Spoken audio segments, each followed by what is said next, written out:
ce week-end devant 2000 personnes. Notre invité ce soir est Kouadio Konan Bertin, dit Kakabé. Merci beaucoup d'être avec nous. Bonjour, c'est moi qui vous remercie. Bonjour, alors l'élection présidentielle doit se dérouler dans 4 semaines. Pensez-vous qu'elle va avoir lieu? Elle devrait avoir lieu, je pense, si on est républicain et qu'on est attaché à la Constitution.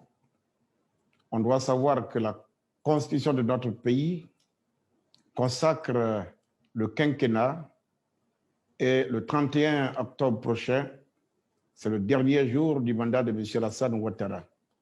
C'est cette date-là qu'a choisi donc notre Constitution pour que nous puissions aller aux élections pour renouveler les instances au niveau de la présidentielle. Alors justement, de mon point de vue donc, elle devrait avoir lieu. Alors justement, la Constitution est au cœur de cette présidentielle. Beaucoup contestent le 3e mandat du président Alassane Ouattara et disent qu'il n'est pas constitutionnel. Considérez-vous, que Alassane Ouattara a le droit de briguer un 3e mandat? Ce n'est pas à chaque citoyen de considérer. C'est la Constitution qui décide de qui doit être candidat ou pas. Alors, la Constitution est interprétée... cette crispation. Excusez-moi, mais la Constitution est interprétée de manière... Elle est interprétée de manière différente. Certains disent qu'Alassane Ouattara a le droit de se présenter un 3e mandat, qu'il y a le droit, et d'autres, dont l'opposition, une grande partie de l'opposition, contestent ce 3e mandat. Et c'est le cas d'Henri Konan Bédié, d'ailleurs. Vous faites bien de prononcer le mot interprété. Quand on aime un peuple, on ne lui donne pas une constitution à interprétation. Vous avez cité un nom, Henri Konan Bédié. De 2010 à 2018, il était au pouvoir avec Alassane Ouattara. Il n'a pas eu le temps de prévenir Ouattara de ce que cette constitution-là poserait problème aujourd'hui. En tout cas, pour ma part, j'étais heureusement député à cette période-là et j'ai mis les uns et les autres en garde. On ne donne pas à un peuple une constitution donc à interprétation. Je constate malheureusement que M. Bédié et M. Ouattara se sont taillés une constitution sur mesure. Ils en sont conscients. Le moment venu, on leur demande tout simplement de l'appliquer. Et comme ils l'ont imposé au peuple, sans l'avis du peuple, mais qu'ils l'appliquent sans mêler au peuple à leur turpitude et à leur jeu de manipulation. Alors certains vous accusent de jouer le jeu, de jouer pour Alassane Ouattara, de présenter votre candidature non pas pour gagner, mais pour diviser les voix de l'opposition et notamment le parti dont vous faisiez partie, celui d'Henri Konan Bédié. Qu'avez-vous à répondre à cela? C'est un mauvais procès de has-been qui n'ont pas d'autre projet que de se venger et qui pensent entraîner la Côte d'Ivoire et les jeunes dans leur crise perpétuelle d'ego. Que propose-t-il à cette jeunesse de Côte d'Ivoire? Félix Houphouët-Boigny a bâti le pays avec le fruit du travail de nos parents dans les plantations, avec le café et le cacao, là où nous n'avons pas d'instituteurs, n'avions pas d'ingénieurs, n'avons pas de professeurs, n'avons pas de médecins.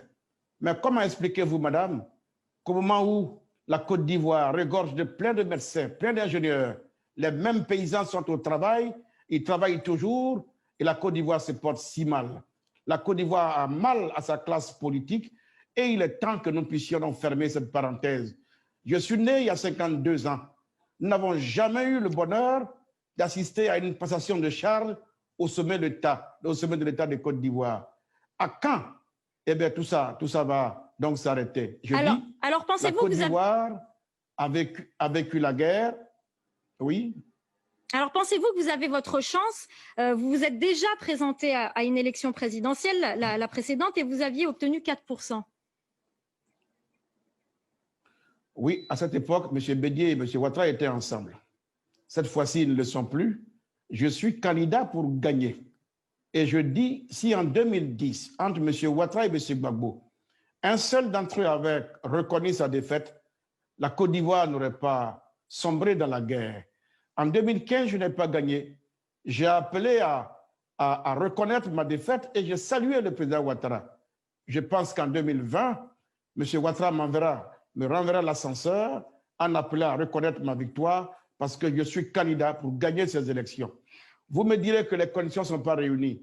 Oui, je ne suis pas contre ça, mais entre nous, dans ce pays-là, qui peut me dire qu'une seule fois, des conditions ont été réunies pour qu'on aille donc à des élections? Alors, après la mort du président Oufoué en 1995, souvenez-vous, madame, il y a eu le boycott actif. C'était pour quelle raison? Parce que les conditions n'étaient pas réunies. Henri Konan Bédié est arrivé au pouvoir. En 2000, le général Robert Guéhi, après avoir balayé Henri Konan Bédié, avec la complicité de Laurent Gbagbo, a éliminé la candidature d'Alassane et de Konan Bédié. Sans que les conditions ne soient réunies, on a été à des élections. En 2010, même quand la Côte d'Ivoire était coupée en deux, sans qu'on ait réuni les conditions, on a été à des élections. Mais enfin, que ceux qui ne veulent pas qu'il y ait des élections me disent, en lieu et place du scrutin, que propose-t-il à la Côte d'Ivoire? Si c'est encore un autre coup d'État, je suis désolé. Je ne suis pas adepte des coups d'État. Si c'est une autre rébellion, je suis désolé. J'ai dit, il faut avoir peur de tout ce qui peut entraîner la mort des Ivoiriens. Alors justement, est-ce que la Côte d'Ivoire se dirige... Alors justement, est-ce que la Côte d'Ivoire, à votre avis, se dirige-t-elle vers une nouvelle crise? Mais il y a 3 ans, madame, que j'ai prévenu. Le même scénario, les mêmes acteurs, tout est remis en place pour nous reproduire ce film d'horreur de 2010 qu'on a connu.